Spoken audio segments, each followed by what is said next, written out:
ఇక్కడ కూర్చొని మన గోదావరి జిల్లాలకు సంబంధించి, ఆంధ్రప్రదేశ్ నలుమూలల జిల్లాలకు సంబంధించి ఈ నీటి శుద్ధి చేసిన నీళ్ళు ఇవ్వాలన్న ఒక ఆలోచన ఈరోజు ఇంత బడ్జెట్ ఇచ్చింది. ఇది జేజేఎం జల్ జీవన్ మిషన్, దీనికి ఇన్ని వేల కోట్లు ఇచ్చారు. ఎందుకు లేట్ అయింది అని మీరు మాట్లాడితే మొన్న ఈ మధ్యన ప్రతిపక్షం లేని గత కాలపు ముఖ్యమంత్రి వారి పార్టీ వాళ్ళు మాట్లాడుతూ ఉంటారు. అంటే వాళ్ళకి ఈ సందర్భంగా ఒకటే తెలియజేయాలనుకుంటున్నా, మీరు అధికారంలో ఉన్నప్పుడు మీ బెదిరింపులకి మేము భయపడలేం. మీరు అధికారంలో ఉన్నప్పుడు మీరు చేసే దౌర్జన్యాలకి మేము భయపడలేం. అలాగే మిమ్మల్ని తగ్గించడం కూడా నాకు ఇష్టం లేదు. కానీ మీరు బాధ్యతగా మెలగకుండా ఒక్కొక్కరిని చంపేస్తాం, మళ్ళీ మేము వస్తాం అని మీరు పిఠాపురం లాంటి చోట కూడా మీరు చిన్నపిల్లల మధ్యలో కాస్ట్ ఫీలింగ్స్ పట్టుకొస్తే మిమ్మల్ని మీ అధోగతికి నేను ఏం మాట్లాడను, మీ దిగజారుడుతనానికి నేను ఏం మాట్లాడను. ప్రకృతిని ప్రేమించేవాడు, తల్లిదండ్రులను గౌరవించేవాడు చేసే పనులా ఇవి? పిల్లలకి కులాలను పట్టుకొస్తామా, ఆపాదిస్తామా? వేరే దారులు లేవా మీకు పాలిటిక్స్ గురించి మాట్లాడడానికి? సిగ్గుందా ఒక్కొక్కరికి అలా చేసే వాళ్ళకి? మాకు నోరు లేదనుకుంటున్నారా? కూర్చొని మీరు కాంట్రాక్ట్లు వేస్తే కాంట్రాక్ట్లు వేసిన వాళ్ళందరినీ మేము బెదిరించేస్తాం, జైల్లో పెడతామంటే ఏమనుకుంటున్నారా మీరంతా? మేమేం మాటలా గుర్తుపెట్టుకోండి, అలా బెదిరించే సమూహం ఎవరైనా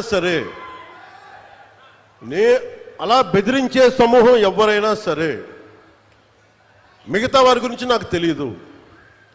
పవన్ కళ్యాణ్కి అధికారం ఉన్నా అధికారం లేకపోయినా పవన్ కళ్యాణ్ ఎప్పుడు పవన్ కళ్యాణ్ లాగే ఉంటాడు, భయపడ్డాం.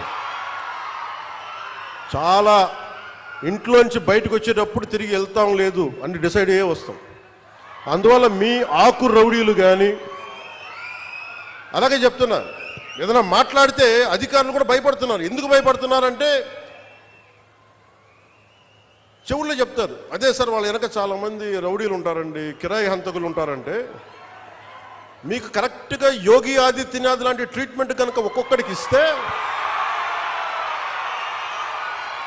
ఒక్కొక్కడికి రౌడీజం అంటే కాలు కీలు తీసి మడత పెట్టి కింద కూర్చోపెడితే, అప్పుడు కరెక్ట్గా చెప్తా, కరుడు గట్టిపోయిన జీవితకాలం ఒకే మన వాళ్ళతో ఏకీభవించకపోవచ్చు.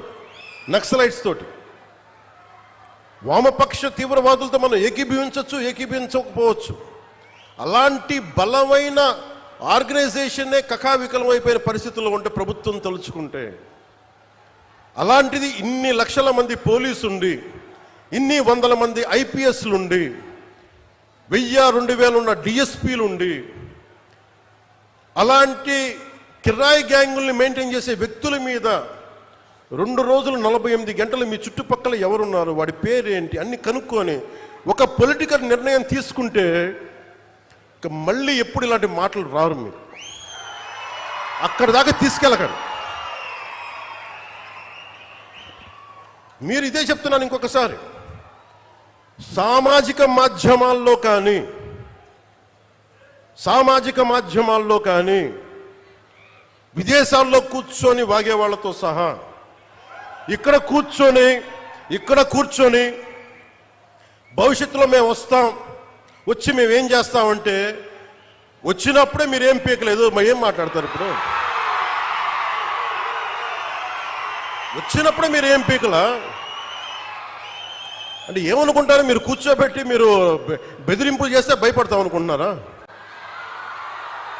దానికి మేము ఒక్కడు చిన్నప్పటి నుంచి కూర్చొని అమరజీవిని గుండెల్లో పెట్టుకున్నాడంటే వాడికి ఎంత పిచ్చి ఉంటుంది? ఏ మ్యాడ్నెస్ ఉంటే ఇలా వస్తాం మేము? ఏ అండదండలు లేకుండా పార్టీ పెట్టి ఇక్కడ దాకా వచ్చామంటే ఎంత కమిట్మెంట్ ఉండాలి నీకు, సమాజం మీద, దేశం మీద, రాష్ట్రం మీద, ప్రజల మీద. పద్ధతులు మార్చుకోండి. ఒక మాట అనాలంటే అలాంటి తప్పేం లేదు. డెమోక్రసీ ఇది, ప్రజాస్వామ్యం. ఖచ్చితంగానండి. అనటానికి కొన్ని గీతలు ఉంటాయి. గీతలను దాటి మాట్లాడితే మీ చేతికి మళ్ళీ ముద్రలు వేయడానికి ఏముండదు. అలా మాట్లాడే వాళ్ళు చెప్తున్నాను ఇప్పుడే. మీ చేతి మీద గీతలు తీసేస్తాం, అంత అరగదీస్తాం, గుర్తుపెట్టుకోండి. ఏమన్నా కలెక్టర్స్ ఎస్పీల మీటింగ్ కూడా నేను ముఖ్యమంత్రి గారి సమక్షంలో తెలియజేశాను. ఈ రాష్ట్రంలో రౌడీజం, బెదిరింపులు, మన ఉత్తరాంధ్రలో కూర్చోబెట్టి కొంతమంది బెదిరించి ఒకటే చెప్పాను, రౌడీజం చేసే వాళ్ళని బెదిరించి వాళ్ళని పంపించి కదా మనం వచ్చింది. మనం అలాంటివి చేస్తే మనకి వాళ్ళకి ఏంటి తేడా? ఇది నేను చెప్పాను, నేను జనసేన మేము ప్రభుత్వంలో భాగం, అవసరమైతే చాలా ఖచ్చితంగా ప్రతి విషయాన్ని అంశాన్ని తెలియజేస్తాం. వెరీ కన్స్ట్రక్టివ్, మేము పార్ట్ ఆఫ్ దిస్ అలయన్స్. అందుకని దీన్ని ప్రతి ఒక్కరు దృష్టిలో పెట్టుకోండి. అలాగే మీరు వైసీపీ వారికి కూడా చెప్తున్నాను, నాకు మీరంటే గౌరవం. బొత్స గారు లాంటి నాయకులు ఉన్నారు, మా పార్టీలోకి సామినేని ఉదయ్ భాను గారు లాంటి నాయకులు వచ్చారు, శ్రీనివాసులు గారు లాంటి నాయకులు వచ్చారు ఒంగోలు నుంచి, బాలినేని శ్రీనివాసులు లాంటి గారు. అప్పుడు వాళ్ళు బ్యాలెన్స్డ్గా ఉన్నారు, ఇప్పుడు బ్యాలెన్స్డ్గా ఉన్నారు. కానీ మీరు కూర్చొని పాత పద్ధతిలోనే మళ్ళీ మేము ఇష్టారాజ్యానంగా చెడతామంటే నేను విసిగిపోయానబ్బా. ఒక జీవితం అలాంటిది, ఒక ఆశయం కోసం నా ప్రాణం పోతే నాకు ఓకే. కానీ పోయే ముందు చాలా మంది తాట తీసేస్తానని చెప్తాను, గుర్తుపెట్టుకోండి. ఒళ్ళుపై తెలియకుండా, బాధ్యత లేకుండా, అడ్డగోలుగా మేము చేసేస్తాం ఏదైనా, మొత్తం తీసి రోమం తీసి కింద కూర్చోబెడతాం, గుర్తుపెట్టుకోండి. మిమ్మల్ని మీ చేత చప్పట్లు కొట్టించుకోవడానికో అరుపులుగా నేను చెప్పట్లేదు, ఇది వేదంతో చెప్తున్నాను. ఇది వేదనతో, బాధతో. ఒక్కళ్ళు మాట్లాడలా, మనకి రాష్ట్ర విభజనప్పుడు ఒక్క ఎంపీ కూడా మాట్లాడలా. రాష్ట్ర విభజన జరిగితే మాకు వచ్చే నష్టం ఏంటి మాట్లాడలా. జరగకూడదు వెళ్ళారు. ఒక్కడెళ్ళి కూర్చొని ఎంపీల్లో మాకు ఈ నష్టం వస్తుంది మాట్లాడడానికి భయం, కొడతారో లేదు వ్యాపారాలు పోతాయేమోనని. అంత దరిద్రపు గొట్టు బతుకులు ఎందుకు మనకి? ధైర్యం లేని సమాజం ఎందుకు? ధైర్యం లేని నాయకులు ఎందుకు? సిగ్గుండాలి కదా మనకి. అరే ఒకడు కూర్చోబెట్టి 56 రోజులు మొత్తం కడుపు కాలి ఏడుస్తాం. అతనికి కడుపు మంటకి భరించలేక బంకబట్టి గుడ్డ కట్టుకొని బట్ట కట్టుకొని కానీ కడుపు నిండా పెట్టుకొని ఏడిస్తే అతని ప్రాణత్యాగం మీద వచ్చింది. అలాంటి రాష్ట్రానికి అన్యాయం జరుగుతుంది, ఒక్కడు మాట్లాడేంటి? నాయకులు చేసిన తప్పులకి ప్రజలను ఎలా శిక్షిస్తారు? ఆ కోపం ఎవరికి ఉండద్దా? మనలో మనం కొట్టేసుకుందామా కులాల కింద? అమరజీవి జలధార వస్తే ఒక కులానికి వస్తాయి ఆ నీళ్లు. ఈ వేదిక పైన అంతా ఒక కులమా? పనిచేసే వాళ్ళంతా ఒక కులమా? ఏం మాట్లాడతారు ఒక్కొక్కరు? ఆయన మాటలు, ఆయన ఉపన్యాసాన్ని మొత్తంగా పరిశీలిస్తే చాలా విచిత్రంగా అనిపిస్తూ ఉంటుంది. ఓపెనింగ్ లోనేమో ఓవర్ యాక్షన్ చేస్తారు, ఇంటర్వెల్లోనేమో ఇరిటేషన్ అవుతారు, కంక్లూజన్ లోనేమో కన్ఫ్యూజ్ అయిపోతాడు. ఈ రకంగా ఆయన ఏం మాట్లాడుతున్నాడో ఆయనకి అర్థం కాదు, లోతుగా ఆలోచిస్తే వినే వాళ్ళకి అర్థం కానటువంటి పరిస్థితులు. ఈ 3 సమావేశాల్లోనూ ఆ సందర్భోచితంగా మాట్లాడే మాటలు మాట్లాడొచ్చు, తప్పులేదు. ఆయన గురించి, ఆయన పార్టీ గురించి వండర్ఫుల్. దానితో పాటు వైఎస్ఆర్ కాంగ్రెస్ పార్టీని, వైఎస్ఆర్ కాంగ్రెస్ పార్టీ నాయకత్వాన్ని దూషణ చేయటం, తీవ్రమైన పదజాలాన్ని వాడటం, పీకుడు లాంగ్వేజ్ కూడా వాడేటటువంటి పరిస్థితిలో మరి పవన్ కళ్యాణ్ గారు ప్రవర్తిస్తున్నారు అంటే చాలా విచిత్రం వేసింది. ఆ రకంగా ఎందుకు మాట్లాడుతున్నారు? ఎవరన్నా మిమ్మల్ని ఏమన్నా అన్నారా? ఎవరేమన్నా ఈ మధ్య కాలంలో? అయినా ఆయనకి ఎక్కడి నుంచో ఒక ఆవేశం వచ్చేస్తుంది. మధ్యలో ఆవేశం వచ్చేసి చాలా పిచ్చి మాటలు మాట్లాడుతున్నాడు. అసలు జోగి ఆదిత్యలాగా చేసేయాలంటున్నాడు అంతే. అరచేతిలో రేఖలు చెరిపేస్తాడంట, నలగొట్టేస్తాడంట, రౌడీజం చేస్తే తొక్కేస్తాడంట. ఇట్లా ఏందో ఒక పొలిటికల్ లాంగ్వేజ్ కాకుండా భిన్నమైనటువంటి లాంగ్వేజ్ మాట్లాడి ఎవరినో బెదిరించాలనేటువంటి భావన వారిలో కనిపిస్తా ఉంది. ఎందుకు ఈ భాష మాట్లాడుతున్నారు? సడన్ గా ఏదైనా ఒక అకేషన్ ఆయన ఎవరన్నా ఏదన్నా అంటే ఆయన రియాక్షన్ అయితే అది వేరే విషయం. ఎవరు ఏమన్నా ఎవరినేమన్నా అన్నారా? ఎవరేమన్నా అంటే చెప్పు, సూటిగా చెప్పు, అడుగుతా ఉన్నా. గౌరవ పవన్ కళ్యాణ్ గారు, ఉప ముఖ్యమంత్రి గారు, మిమ్మల్ని ఎవరన్నా ఏమైనా ఈ మధ్య కాలంలో అన్నారా అంటే తెలంగాణ వాళ్ళు అన్నారు మీరు పిచ్చి మాటలు మాట్లాడితే. ఎందుకు వైఎస్ఆర్ కాంగ్రెస్ పార్టీ మీద, నాయకత్వం మీద మీ ఇష్టం వచ్చినట్టుగా దూషణ భూషణలు మాట్లాడి తీవ్ర పదజాలం వాడేటటువంటి కార్యక్రమం ఎందుకు చేస్తున్నారు? ఎందుకు చేస్తున్నారంటే ఈ మధ్యన చాలా ఇష్యూస్ వచ్చినాయి. కూటమి ప్రభుత్వం అసమర్థత వలన అనేకమైన ఇష్యూస్ వచ్చాయి. వాళ్ళ ప్రధానంగా మెడికల్ కాలేజీలు, ప్రభుత్వ రంగంలో ఉన్నటువంటి మెడికల్ కళాశాలలను ప్రైవేటు పరం చేసేటటువంటి కార్యక్రమం చేస్తున్నాడు నారా చంద్రబాబు నాయుడు గారు, కూటమి ప్రభుత్వం. భవిష్యత్తులో లక్షల కోట్ల విలువ చేసేటటువంటి మెడికల్ కళాశాలలు, భవిష్యత్తులో పేద ప్రజానీకానికి బ్రహ్మాండంగా ఉపయోగపడేటటువంటి మెడికల్ కళాశాలలు, వీటన్నిటిని తీసుకువెళ్లి ఆయనకు సంబంధించిన తాబేదారులకు ఇచ్చి దానిలో కోట్లు కోట్లు కిక్ బ్యాక్స్ కాజేసి చంద్రబాబు నాయుడు గారు వాళ్ళ అబ్బాయి జేబులు నింపుకోవాలనేటువంటి ప్రయత్నం చేస్తున్నారనే విషయం ప్రజలకు పూర్తిగా అర్థమైపోయింది.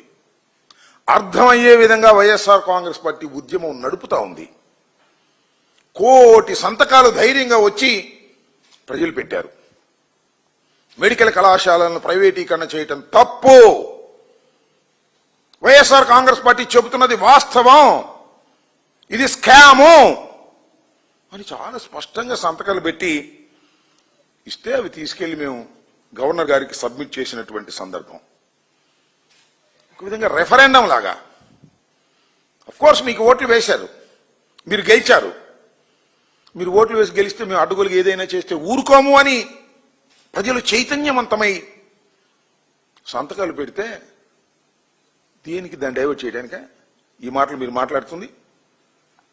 మెడికల్ కాలేజ్ ఇష్యూస్ ని డైవర్ట్ చేసే కార్యక్రమం టక్కన మీరు వస్తారు, ఏదేదో పిచ్చి పిచ్చిగా మాట్లాడేసేటటువంటి కార్యక్రమం మీరు చేస్తున్నారు. ఇది చాలా దురదృష్టకరమైనటువంటి పరిణామం అని నేను ఈ సందర్భంగా చెప్పదలుచుకున్నాను. అదేవిధంగా మేమేమన్నాం, వైఎస్ఆర్ కాంగ్రెస్ పార్టీ కానీ జగన్మోహన్ రెడ్డి గారు కానీ మెడికల్ కాలేజీలు స్కామ్ జరుగుతూ ఉంది.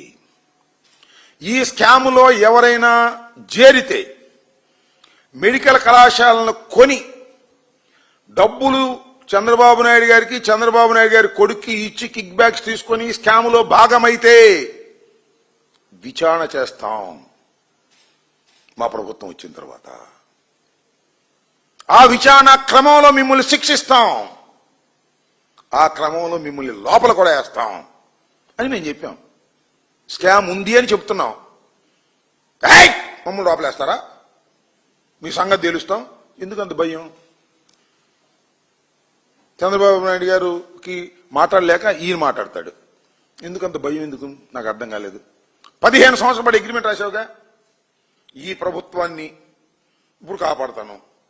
ఇప్పుడు కాపాడాల్సిన అవసరం లేదు, వాళ్ళకి స్పష్టమైనటువంటి మెజారిటీ ఉంది. ఇప్పుడు కాదు, 15 సంవత్సరాల వరకు నేను చంద్రబాబు నాయుడు గారితోనే ఉంటాను అన్నారు. నీ ఇష్టం, ఉండు, తప్పులేదు.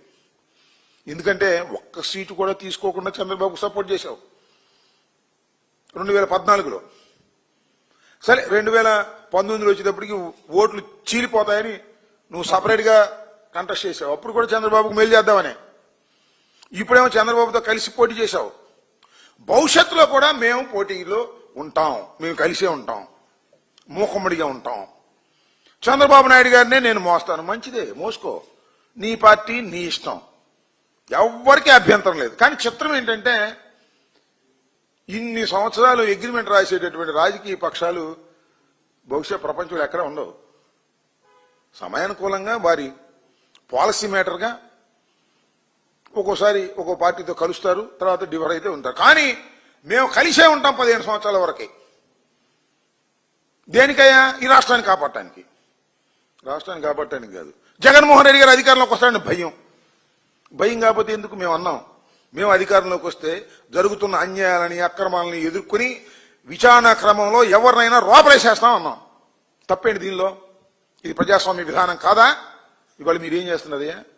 ఎంతమందిని రోపలేస్తున్నారు అన్యాయంగా, అక్రమంగా, లేని స్కామ్ ఉన్నట్టుగా చూపించి మద్యం స్కామ్ అని చెప్పి ఎంతమంది రోపలేశారు? లడ్డు వ్యవహారంలో ఏం చేస్తున్నారు మీరు? విచారణ పేరుతో మీరు చేస్తున్నటువంటి ఘోరాల కన్నా మేము స్పష్టమైనటువంటి విజన్తో మేము చెయ్యబోతాము. ఇవాళ మెడికల్ కళాశాలల్ని దోచుకునేటటువంటి కార్యక్రమం చేస్తున్నారు మీరు కాదా? ఏమండి పవన్ కళ్యాణ్ గారు చెప్పండి. అంటే మీకు కూడా వాటా ఉందా? దీనిలో మీకు కూడా వాటా ఉందని అనుకోవాలా? వాటా ఉంది అని అంటా నేను, లేకపోతే ఎందుకు మీకు నోరంతా? ఈ కూటమి ప్రభుత్వం మెడికల్ కళాశాలలను ప్రైవేటీకరణ చేస్తూ స్కామ్ చేస్తుంది అంటే మీరు వచ్చి డ్యామ్ డూమ్ అని చేస్తాం, తొక్కేస్తాం, మళ్ళా మీరు అధికారంలోకి వస్తే చూస్తానంటున్నారు. ఎట్లా వస్తారో చూస్తాం, చూడు అధికారంలోకి ఎలా వస్తాం చూడయ్యా, నాకు మాకేం అభ్యంతరం లేదు. నువ్వు ఆపితే అధికారం ఆగిద్దా? వైఎస్ఆర్ కాంగ్రెస్ పార్టీ అధికారంలోకి వచ్చే రోజున, ప్రజలు మెచ్చిన రోజున నువ్వు చంద్రబాబు నాయుడు గారితో ఉంటే ఆపగలుగుతావా? ఉండు, మాకేం అభ్యంతరం లేదు. కానీ మీరు మాట్లాడుతున్నటువంటి తీరేంటి అని అడుగుతా ఉన్నా. ఇది దుర్మార్గం కాదా? చంద్రబాబు నాయుడు గారి పక్షాన ఉండి మీరు మాట్లాడటం. అసలు మీరు ఆరోగ్య శాఖ మంత్రి మాట్లాడము మెడికల్ కాలేజీల గురించి, లేదు చంద్రబాబును మాట్లాడమనండి. మీరు ఎందుకు మాట్లాడుతున్నారు? ఎందుకు మీకు అంత కోపం వస్తుంది? అంటే you have a share in this. నువ్వు చెప్తున్నావు మొన్న ట్రాన్స్ఫర్కి ఇంత రేట్ అని పెట్టారు మా డిపార్ట్మెంట్లో. నేను వచ్చిన తర్వాత అదేం లేదు, చాలా స్పష్టమైన ఆదేశాలు ఇచ్చాను. ఎక్కడ కరప్షన్ జరగడానికి వీల్లేదు, ఎక్కడ అన్యాయం జరగడానికి వీల్లేదు, ఎక్కడ లంచాలు జరగడానికి వీల్లేదు అని మీరు చెప్పారు. శభాష్, మంచి మాట చెప్పారు, అభ్యంతరం ఏమీ లేదు. ఏం జరుగుతుందండి ఇక్కడ? అసలు లోకేష్ బాబు గారు డబ్బులు ఏందో ట్రాన్స్ఫర్ చేస్తున్నాడా? అక్కడ దాకా ఎందుకు? మీ శాఖ అంటే పవన్ కళ్యాణ్ గారి శాఖ కాదు, జనసేన శాఖ, పౌర సరఫరాల శాఖ. సీజ్ ది షిప్ అన్నారు. సరే, షిప్ సీజ్ చేయకపోయినా సంగతి అది అక్కడ పెట్టండి. దాని సంగతి బియ్యం అమ్మకం ఆగిందా చెప్పండి పవన్ కళ్యాణ్ గారు. కూటమి ప్రభుత్వం వచ్చిన తర్వాత బియ్యం అమ్మకం ఆగిందా అడుగుతున్న సమాధానం చెప్పండి ప్లీజ్. కొట్టేస్తున్నారే, కాకినాడ రేవు నుంచి బ్రహ్మాండంగా వెళ్ళిపోతున్నాయి. మధ్యవర్తులు డబ్బులు సంపాదించుకుంటున్నారే, దానిలో క్యాష్ మీకు వస్తుందే. మనోహర్ గారికి శుభ్రంగా తీసుకుంటున్నారే, సర్దుకుంటున్నారే. మీరు నీతి గురించి నిజాయితీ గురించి చెప్తుంటే ఎట్లా ఇది సచ్చేదట్టు మేము, నాకు అర్థం కాల. నీతి గురించి నిజాయితీ గురించి బ్రహ్మాండంగా మీరు చెప్తున్నారు, ఉపన్యాసాల్లో అద్భుతంగా చెప్తున్నారు. మమ్మల్ని తొక్కి నారదీస్తామని అంటున్నారు. మిమ్మల్ని ఏం అనలా, అనకపోయినా అంటున్నారు. ఎక్కడి నుంచో తెచ్చుకుని అంటున్నారు. మా చంద్రబాబు నాయుడిని అంటారా అనేటువంటి పద్ధతుల్లో మీరు మాట్లాడుతూ ఉన్నారు. మీరు కాపు కాయండి చంద్రబాబు నాయుడు గారికి, మాకు ఏ విధమైన అభ్యంతరం లేదు. మీరు ఎన్ని సంవత్సరాలు కావాలంటే అన్ని సంవత్సరాలు మీరు చంద్రబాబు నాయుడు గారిని కాపు కాస్తూనే ఉండండి, మాకు అభ్యంతరం ఏమీ లేదు. మేము ఇప్పుడైనా వైఎస్ఆర్ కాంగ్రెస్ పార్టీ జగన్మోహన్ రెడ్డి గారు సింగిల్గానే పోటీ చేసి అధికారంలోకి వచ్చారు. ఓడిపోయినప్పుడు గెలిచినప్పుడు కూడా సింగిల్గానే వచ్చారు, వస్తారు కూడా వచ్చే రోజున ఏ విధమైన సందేహము లేదు. మే ఎవరినో దేహి అని పదవులు తీసుకోవాల్సిన అవసరం లేదు. ఇంకా మీరు పదవులు ఇంకా మా వాళ్ళకి రావాలని వాటాలు వేసుకుంటారు, చేసుకోండి.